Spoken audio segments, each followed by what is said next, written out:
우리가 11월 한 달을 감사의 달로 정해서 지금 감사 프로젝트를 하고 있습니다. 여러분, 감사 잘하고 계십니까? 그 감사의 어원이 땡큐, 거기에 어원이 바로 think, 생각하는 겁니다. 무엇을 생각해야 되느냐? 하나님께서 나에게 베풀어 주신 그 은혜들, 하나님께서 나를 지켜주신 그 은혜들, 그것들을 기억하면서 하나님께 감사 올려드릴 수 있는 저와 여러분 되길 축복합니다. 감사는 우리 예수 믿는 사람들의 정체성과 연관되어 있습니다.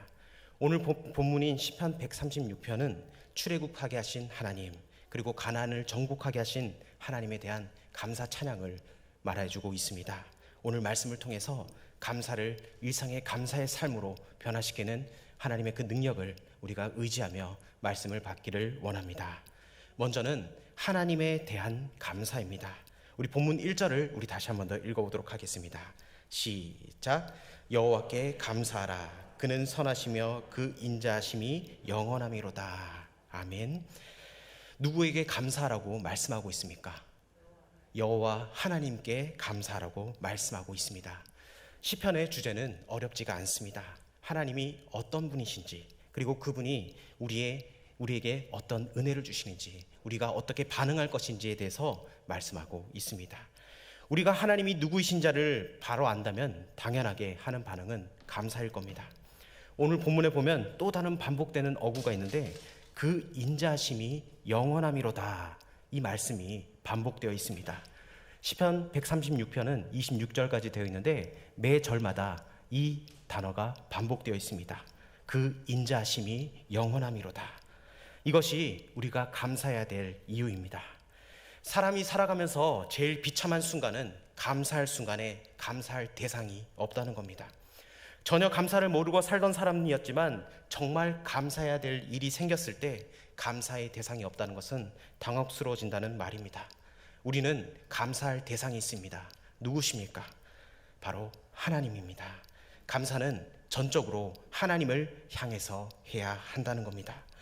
그런데 감사가 당연히 나올 것 같지만 실제로 그렇지가 않습니다. 왜 그렇습니까? 감사는 우리 인간이 본능적으로 그렇게 할 수 없기 때문입니다.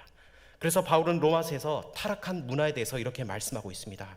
로마서 1장 21절입니다. 우리 다 같이 자막을 통해서 읽어보기를 원합니다. 시작.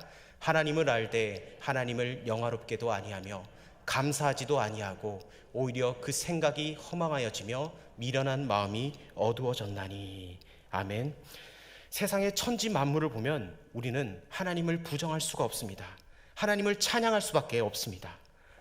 가을, 여러분 가을 단풍 구경하고 오셨습니까?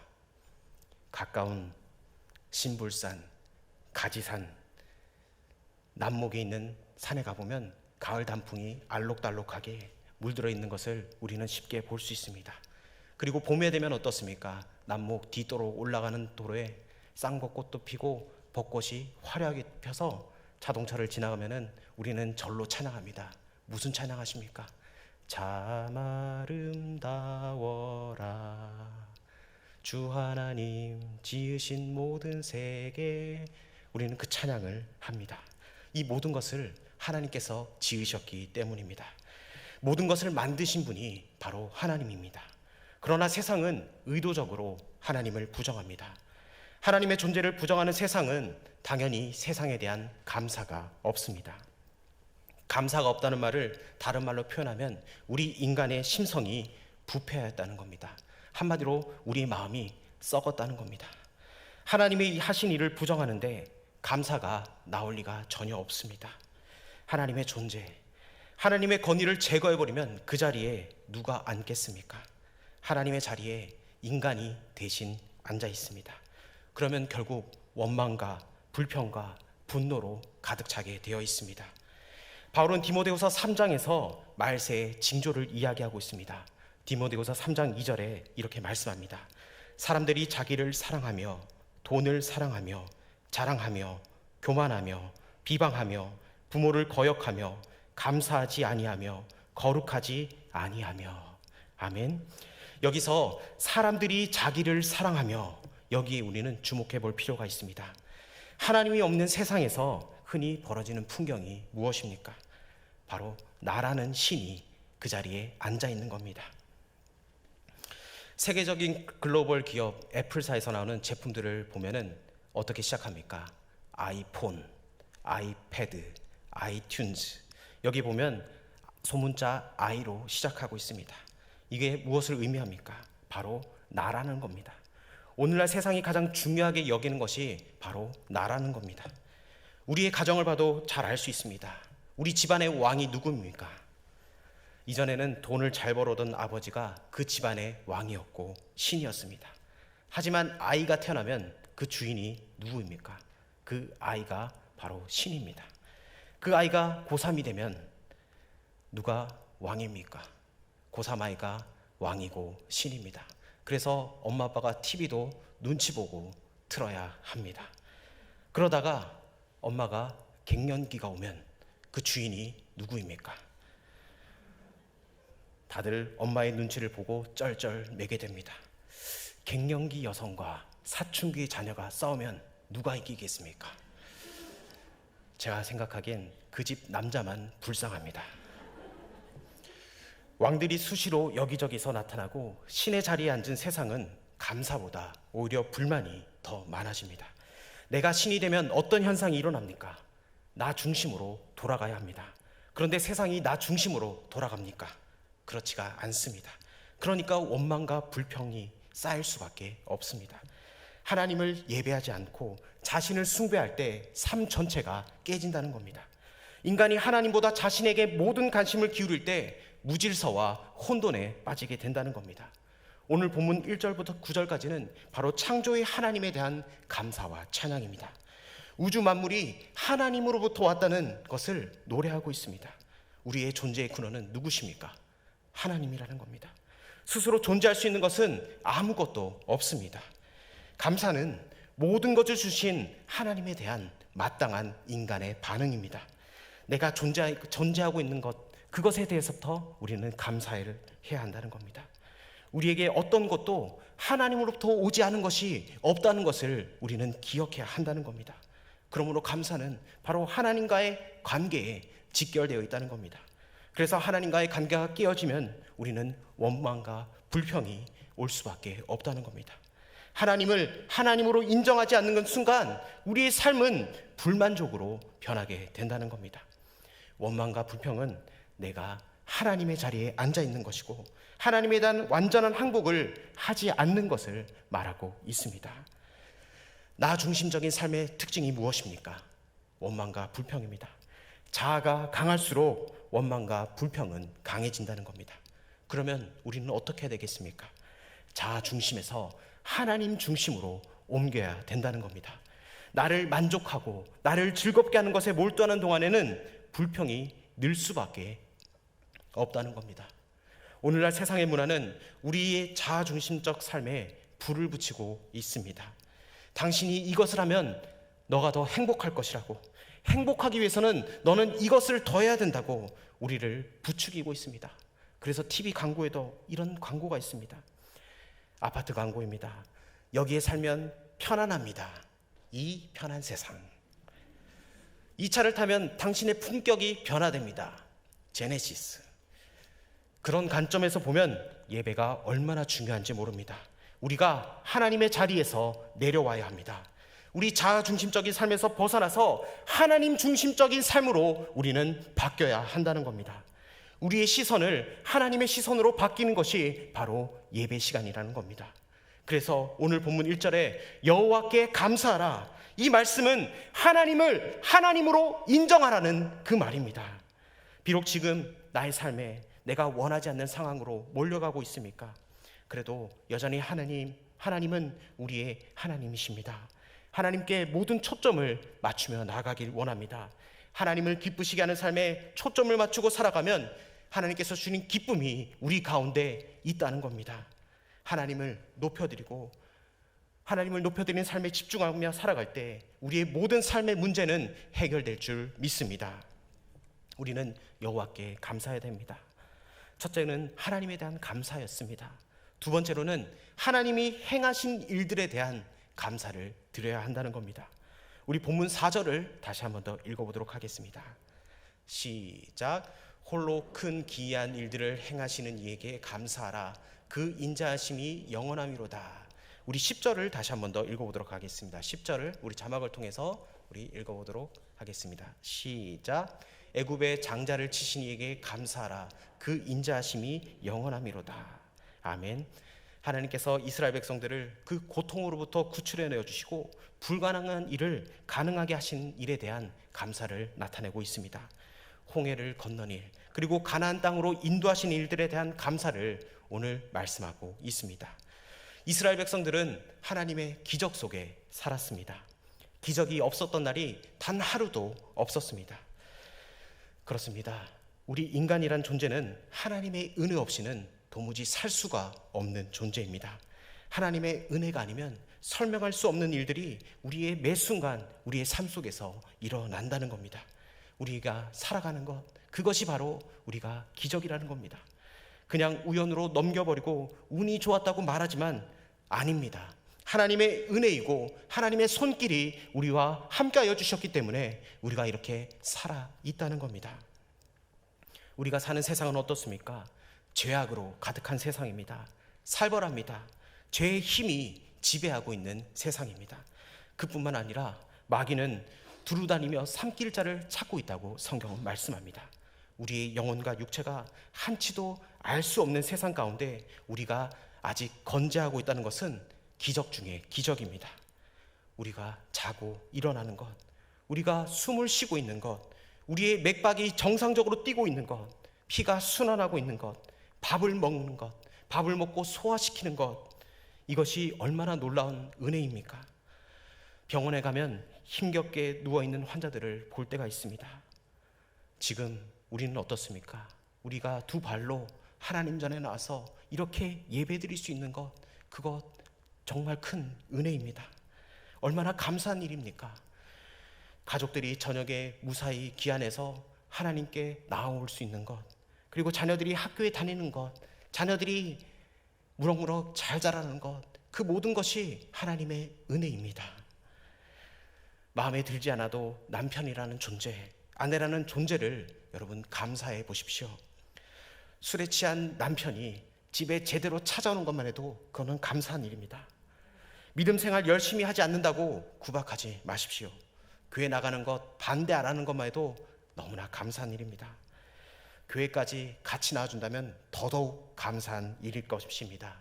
모든 일에는 하나님의 때가 있습니다. 하나님의 때가 있으니 우리는 그 시간까지 계속 기도하면서 견뎌내는 것이 바로 믿음인 줄 믿습니다. 하나님은 지금도 우리와 함께 하십니다. 하나님은 살아계신 하나님이십니다.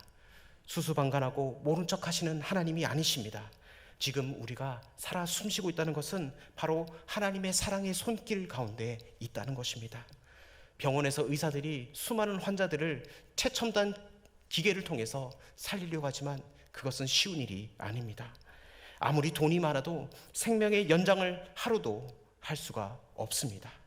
지금 내가 살아있다는 것, 내가 예수 믿고 구원받은 것, 이것이 기적 중에 기적인 줄 믿습니다. 우리 울산의 인구가 100만 명이 더 넘는데 2018년 통계를 보니까 기독교인이 약 11%가 넘는다고 합니다. 그 중에서 우리가 전화교회에 소속되어서 하나님을 찬양하고 예배할 수 있다는 것, 이것도 기적 중에 기적입니다. 시편 136편의 감사는 이미 행하신 것들에 대한 감사입니다. 근데 문제가 있습니다. 망각 증상. 우리는 너무나 하나님의 은혜를, 하나님의 감사를 쉽게 잊어버린다는 겁니다. 이스라엘 백성들은 망각증이 심했습니다. 아침에 받은 은혜를 점심 돼서 싹 다 까먹었습니다. 출애굽기 15장에 보면 그들은 홍해 기적을 경험했음에도 불구하고 사흘 만에 다시 원망과 불평을 쏟아냅니다. 그 홍해의 기적, 여러분 상상만 해도 너무나 초월하신 하나님 아닙니까? 그런데 사흘이 지나자 못 살겠다고, 다시 돌아가고 싶다고, 왜 나를 이런 데 보냈냐고 원망하는 것이 이스라엘 백성들이었습니다.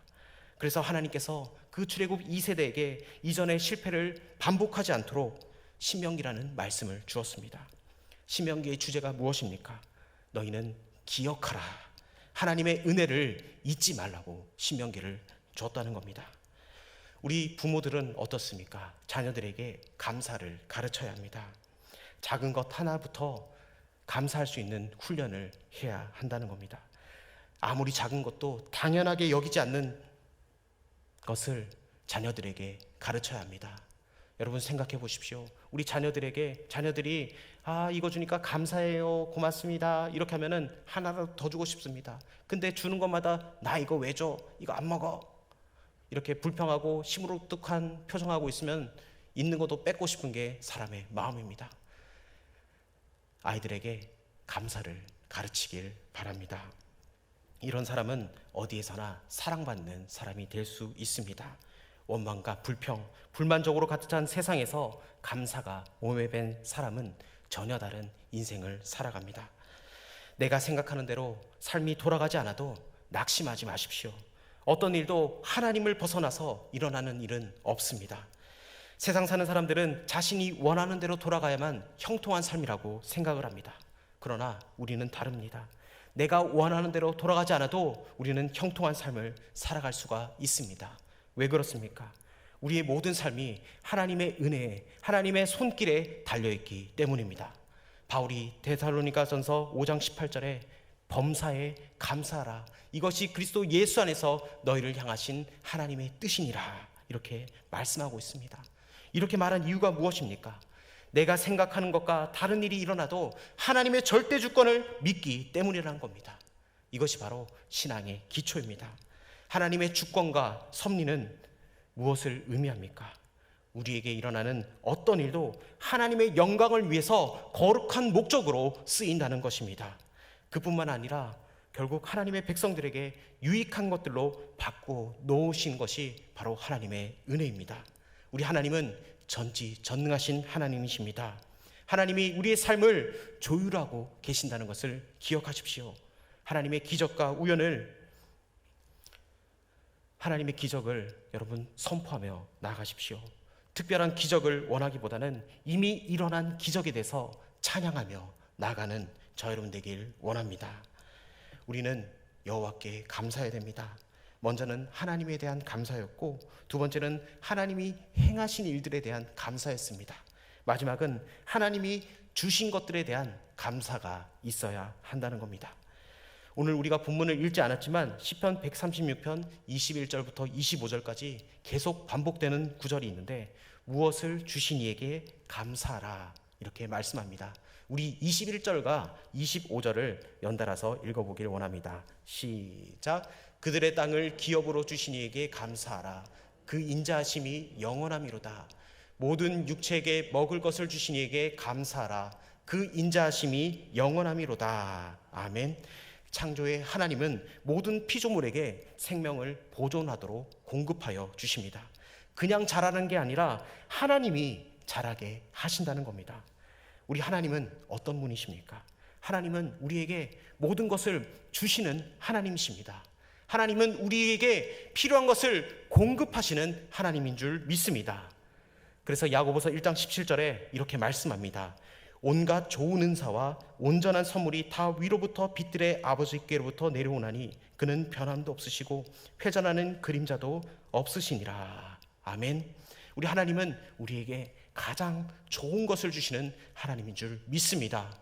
때로는 우리 상황이 힘들고 어려울지라도 우리가 믿음의 주 온전케 하시는 예수님을 바라보며 나아갈 때 하나님께서 우리에게 가장 좋은 것을 주시는 하나님임을 여러분 기억하며 나아가길 원합니다. 예수님은 산상수훈에서 공중에 나는 새들을 보라, 들에 피는 백합화를 보라, 먹을 것을 주시고 입히시는 것을 바로 여호와 하나님을 신뢰하라고 주님은 말씀하셨습니다. 우리가 지금까지 산 것은 하나님의 공급하심으로 우리는 살아왔습니다. 우리가 잘나서 사는 것이 절대 아닙니다. 모든 것은 하나님으로부터 왔다는 것을 우리는 기억해야 합니다. 내가 열심히 했다고 말할 수 있겠지만 아닙니다. 열심히 일하게 하는 재능, 또 일하게 하는 열정, 일할 수 있는 건강, 지혜, 여건, 환경, 주변에서 돕는 사람, 이 모든 것이 하나님으로부터 왔다는 것을 우리는 기억해야 합니다. 그렇다면 우리는 왜 불평이 생깁니까? 있는 것보다 없는 것에 초점을 맞추면 우리는 불평하게 되어 있습니다. 즉 어디에 초점을 맞추고 있느냐에 따라 우리의 인생이 달라진다는 겁니다. 더 무엇이 나에게 주어져야 행복한 것이 아니라 이미 주신 그 은혜에 감사하며 나아가길 원합니다. 그리고 다른 사람과 절대 비교하지 마십시오. 비교하는 순간 우리는 감사를 잃어버리게 되어 있습니다. 불평과 불만이 자꾸 생기면 여러분 선교지를 한번 생각해 보십시오. 여기에 계신 전하 식구들 가운데 선교지에 가신 분들이 있을 겁니다. 동남아시아나 아프리카, 그곳이 얼마나 열악합니까? 우리가 이렇게 물을 마실 수 있는 것도 그들에게는 정말 어려운 일입니다. 이렇게 물 마실 수 있는 것, 우리 정수기로 물 마시지 않습니까? 그것도 그들에 비하면 하나님이 우리에게 주신 그 은혜들입니다. 여러분, 하나님께서 주신 은혜들을 감사로 영광 올려드릴 수 있는 저와 여러분 되길 원합니다. 우리에겐 욕망이 문제입니다. 욕망은 우리에게 주신 것보다 가지고 있는 것을 주목하게 만듭니다. 하나님은 우리의 욕구를 채워주시는 분이 아니라 우리의 필요를 채워주시는 분임을 여러분 기억하며 나아가길 원합니다. 마귀는 자꾸 우리를 부족한 것처럼 우리의 마음을 흔들어 놓습니다. 너 그거 부족해. 너 뭔가 불안해. 그래서 넌 이거를 가져야 돼. 그래야 너는 완전해질 수 있어. 마귀가 자꾸 우리에게 속삭입니다. 그럴 때 우리는 마귀를 물리쳐야 합니다. 불평은 우리의 인간의 욕구에 집중할 때 생기는 겁니다. 욕구는 채우려고 해도 자꾸 욕구가 더 생깁니다. 결코 채울 수가 없습니다. 기억해야 될 것은 하나님은 우리에게 이미 가장 좋은 것을 우리에게 허락해 주셨다는 겁니다. 로마서 8장 32절은 이렇게 말씀합니다. 자기 아들을 아끼지 아니하시고 우리 모든 사람을 위하여 내주시니가 어찌 그 아들과 함께 모든 것을 우리에게 주시지 아니하겠느냐. 아멘.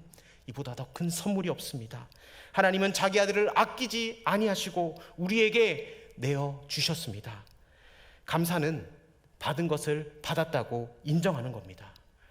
이미 주어진 것에 대한 가치를 인식할 때 우리는 진정 감사할 수가 있습니다. 사람들은 대개 잃어버리고 난 후에 그 중요성을 발견합니다. 건강을 잃어버리고 난 후에 비로소 건강의 가치를 발견하는 것과 같습니다. 가치 있는 것이 있을 때 여러분 감사하십시오.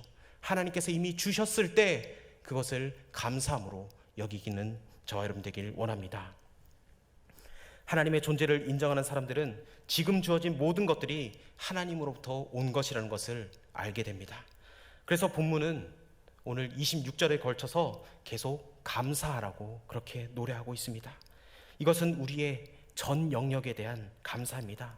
모든 시간과 사건 속에서 하나님의 임재를 경험하는 것입니다. 우리는 고통마저도 감사로 받아들여야 합니다. 진정한 감사는 우리의 환경을 뛰어넘습니다. 바울은 범사에 감사하라고 말씀하고 있습니다. 범사란 좋은 일만 일어나서 감사하는 것이 아니라 고통도 포함하는 단어입니다. 지금의 상태를 있는 그대로 받아들이고 감사라는 겁니다. 범사에 감사라는 말은 무엇과 연관되어 있느냐?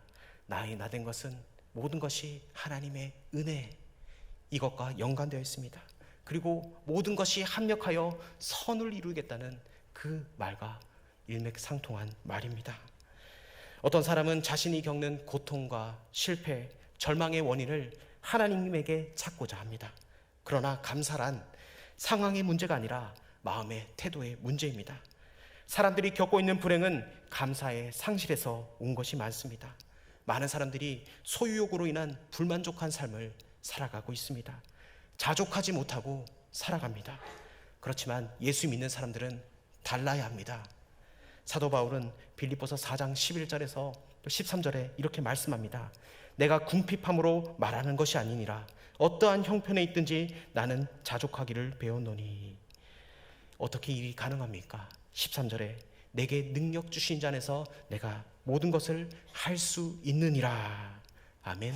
우리가 어떠한 형편에 있든지 하나님 안에서 환경을 이길 수 있다는 겁니다. 우리가 하나님의 능력을 의지하면 우리는 자족할 수가 있습니다. 염려할 일이 생기면 염려하고 비교하다가 불평에 빠지면 감사는커녕 소망도 가질 수가 없습니다. 하지만 어떤 상황에서든 예수 그리스도 안에서 살아갈 때 우리는 자족하는 힘이 생깁니다. 환경을 이길 수 있는 힘이 바로 하나님으로부터 생긴다는 말씀입니다. 그러므로 항상 우리는 예수님 곁에 가까이 있어야 합니다. 그러면 우리 주님께서 우리에게 능히 이길 힘을 허락해 주신다는 겁니다. 내가 무엇을 채우려고 하지 마십시오. 우리가 예수님께 붙어 있는 것이 답입니다. 시편 136편에서는 계속해서 그 인자심이 영원함이로다 라고 고백을 하고 있습니다. 이 인자하다는 단어가 바로 헤세드라는 단어입니다. 신구약을 관통하는 하나님의 성품입니다. 하나님의 사랑, 하나님의 신실하심. 이 헤세드는 하나님의 언약에는 하나님의 신실하심이 동행하고 있다고 말하고 있습니다. 내가 어떤 형편에 있든지 상관없이 하나님의 신실하심 속에 우리가 있다는 것을 기억하며 나아가길 원합니다. 우리의 삶의 안전함은 우리의 가진 것에 결정되는 것이 아니라 하나님의 품 안에 있기 때문에 우리가 안전함을 느낀다는 겁니다. 오늘 서부구역에서 찬양을 했습니다. 주의 팔에, 영원하신 그 팔에 있을 때 우리는 안전함을 느낀다는 겁니다. 우리의 삶의 안전함은 우리의 가진 것에 결정되는 것이 아니라 하나님의 품 안에 있다는 것을 기억하며 나아가길 원합니다. 우리는 우리 인생을 나름대로 각자의 그림을 그립니다. 그런데 그림이 때로는 내가 원하는 대로 그려지지 않아서 실망하고 낙심할 때가 있습니다. 그런데 낙심하지 마십시오. 좌절하지 마십시오. 염려하지 마십시오. 우리는 이미 하나님의 거대한 그림 속에 있다는 겁니다. 그리고 하나님은 여러분의 그림을 완성시키는 하나님인 줄 믿고 나가길 원합니다. 영혼 깊숙한 곳에 우러나오는 감사를 드려보십시오. 하나님 감사합니다. 하나님 나에게 주어주신 것들 너무나 감사합니다. 여러분 감사로 하나님께 나아가길 원합니다. 우리의 삶이 얼마나 큰 축복입니까? 우리에게 주어진 구원이 얼마나 위대합니까? 우리의 힘으로 우리가 여기까지 온 것이 절대 아닙니다. 하나님이 우리를 붙들어 주셔서 우리가 여기까지 왔다는 것을 여러분 기억하십시오. 시편 136편 자세히 보면 매 구절마다 감사가 붙어 있습니다. 이것이 우리에게 큰 도전이 됩니다. 우리의 언어가 항상 감사가 붙어 있길 바랍니다. 감사의 훈련을 해보십시오. 감사하는 사람이 바로 행복한 사람입니다. 우리 한번 따라합시다. 하나님 감사합니다. 더 간절히 하나님 감사합니다. 할렐루야. 하나님께서는 우리의 감사를 받으십니다. 우리가 감사할 때 하나님께서 더 큰 우리의 감사의 기도 제목들을 우리에게 주실 겁니다. 그럴 때마다 우리는 순간순간마다 하나님께서 지켜주심을 믿고 하나님의 은혜를 날마다 감사로 선포하며 나아갈 수 있는 저와 여러분 되길 원합니다.